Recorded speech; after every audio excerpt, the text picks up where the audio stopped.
प्यारे साथियों, आज हम कक्षा 10 के विज्ञान में जो अध्याय 2 है अम्ल सार एवं लवण, इसका सामान्य परिचय देखेंगे।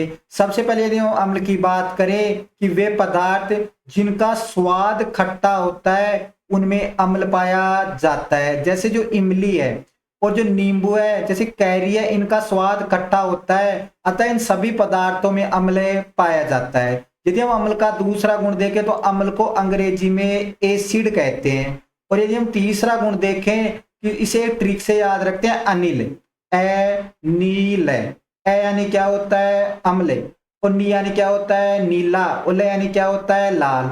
अर्थात जब हम अम्ल में नीला लिटमस पत्र डुबाएंगे, नीला लिटमस पत्र, तो ये अम्ल होता है वो नीले लिटमस पत्र को लाल कर देता है। अब देखो, यदि हमें सार की बात करें कि सार किसे कहते हैं, तो देखो सबसे पहले सार का स्वाद देखें कि जो सार होता है इनका जो स्वाद होता है वो कड़वा या तीखा होता है, कड़वा या तीखा होता है।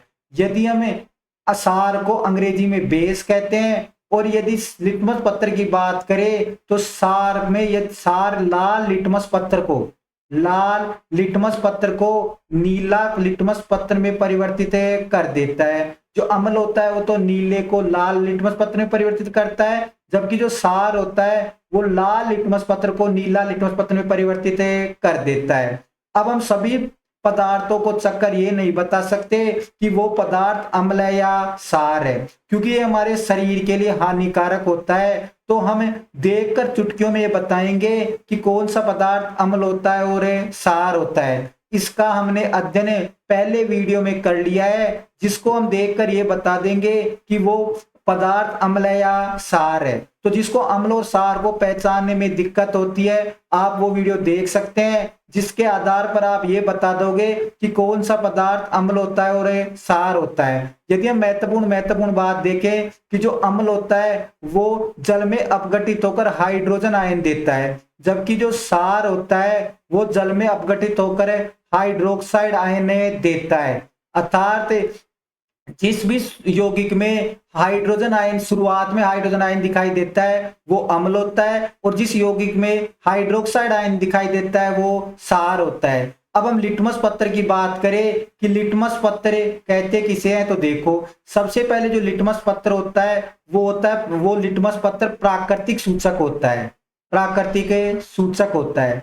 अर्थात इसके द्वारा अम्ल और सार की पहचान की जाती है। तो देखो, अब जो सूचक कहते किसे हैं, अर्थात जिसके द्वारा हम ये बता दें कि कौन सा पदार्थ तो अम्ल होता है और कौन सा पदार्थ सार होता है, अर्थात इसे ही सूचक कहते हैं। अब सूचक दो प्रकार के होते हैं, एक तो संश्लेषित सूचक और दूसरा होता है प्राकृतिक सूचक। संश्लेषित सूचक में आते हैं, संश्लेषित सूचक में दो उदाहरण आते हैं। पहला होता है methyl orange, methyl orange, methyl orange.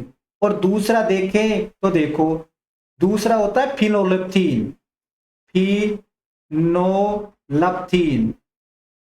ये दोनों जो कृत्रिम संश्लेषित सूचक है वे अम्ल और सार को पहचानने में काम में आते हैं। तो पहला संश्लेषित सूचक हो गया मेथिल ऑरेंज और दूसरा हो गया फिनोलेप्थीन। प्राकृतिक सूचक को देखें तो प्राकृतिक सूचक में जैसे लाल पत्ता गोभी, लाल पत्ता गोभी। जैसे और प्राकृतिक सूचक के उदाहरण देखें जैसे हल्दी, हल्दी। और देखें जैसे हाइड्रेजिया, हाइड्रेजिया।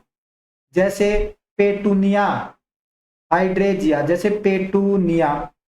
और लास्ट होता है पेटूनिया और लास्ट होता है जेरानियम।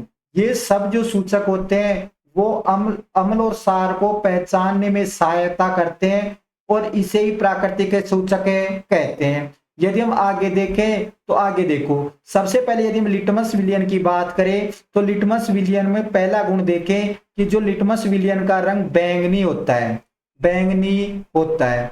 यदि ये देखें कि प्राप्त कहां से होता है तो जो लिटमस विलयन होता है ये थैलोफाइट समूह होता है, अर्थात पादपों का एक समूह होता है थैलोफाइट। अब ये थैलोफाइट समूह के लिचेन पौधों से निकाला जाता है, लिचेन पौधों से हमें प्राप्त होता है। थैलोफाइट समूह में एक लिचेन पौधा होता है, उससे हमें प्राप्त होता है। अब जो लिटमस विलियन का यदि हम गुण देखेंगे तो लिटमस विलियन का तीसरा गुण होता है कि लिटमस विलियन सूचक के रूप में काम आता है, अर्थात इसके द्वारा हम अम्ल और क्षार की पहचान कर सकते हैं। यदि हम और गुण देखें कि जो लिटमस विलियन होता है जब ये न तो अम्लीय होता है और न ही क्या होता है क्षारीय होता है, और न ही क्या होता है क्षारीय होता है, तो लिटमस विलियन का जो रंग होता है वो बैंगनी रंग का होता है। इस प्रकार हम लिटमस विलियन को देखते हैं। अब यदि हम गंधीय सूचक की बात करें तो वे पदार्थ यानी कुछ पदार्थ ऐसे होते हैं जिन्हें हमें जो अम्ल जिनकी जो गंध होती है वो अम्ल और क्षार में बदल जाती है, इसे ही गंधीय सूचक कहते हैं। अर्थात कुछ पदार्थों की जो गंध होती है वो अम्ल व क्षार में बदल जाती है, इसे ही हम गंधीय सूचक कहते हैं। अब देखो यदि हम आगे देखें तो गंधीय सूचक का उदाहरण देखें तो गंधीय सूचक में जैसे प्याज है, वेनिला है, तो इनकी जो गंध होती है वो अम्ल और क्षार में बदल जाती है, इसलिए इन्हें गंधीय सूचक कहते हैं। यदि हम आगे देखें तो अब हम अम्ल व क्षार की धातु के साथ अभिक्रिया देखते हैं कि कोई भी जो अम्ल होता है जब अम्ल की धातु के साथ अभिक्रिया करवाते हैं तो एक तो लवण बनता है और एक हाइड्रोजन गैस से बाहर निकलती है। तो देखो इसे हम एक अभिक्रिया से समझते हैं। सबसे पहले अम्ल का उदाहरण ले लो, तो अम्ल का सल्फ्यूरिक अम्ल का उदाहरण ले लो, तो सल्फ्यूरिक अम्ल का सूत्र होता है H2SO4। अब धातु ले लो, धातु में कौन सी धातु ले लो, जिंक। तो सबसे पहले जब कोई भी अम्ल धातु के साथ अभिक्रिया करेगा तो हाइड्रोजन गैस बाहर निकल जाएगी। अब इस उत्तर में से हाइड्रोजन गैस बाहर निकल गई तो क्या बचा, सल्फेट बचा, और यहाँ क्या बचा, जिंक बचा। ये दोनों आपस में क्रिया कर लेते तो जिंक पर पाया जाता है +2, सल्फेट पर पाया जाता है -2।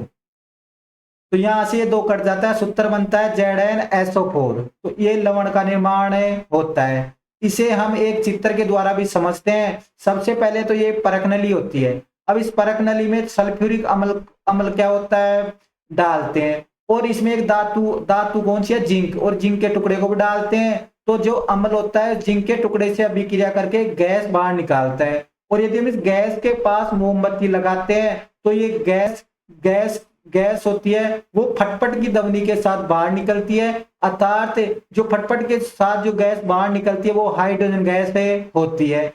अर्थात जब कोई अम्ल धातु के साथ क्रिया करता है तो वो लवण और हाइड्रोजन गैस बनाता है। इस प्रकार यदि हमें क्षार की धातु के साथ अभिक्रिया कराएं तो देखो सुनो, कोई भी क्षार है उसकी धातु के साथ अभिक्रिया कराओ, तो जैसे क्षार ले लो NaOH।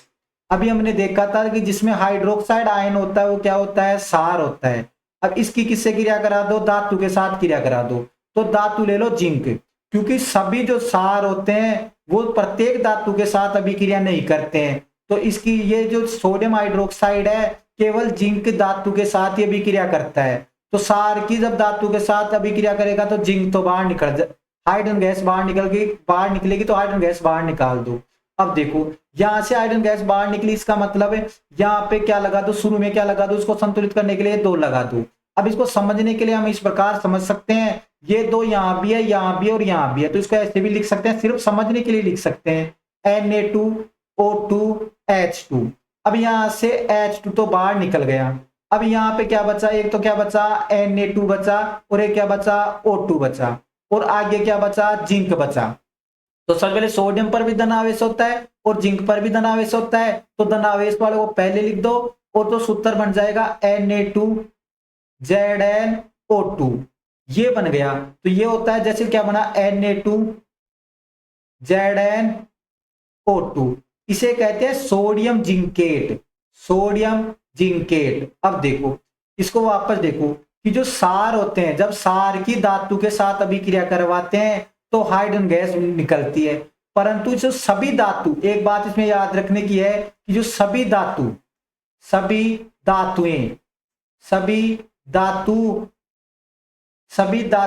क्षारों के साथ क्रिया करके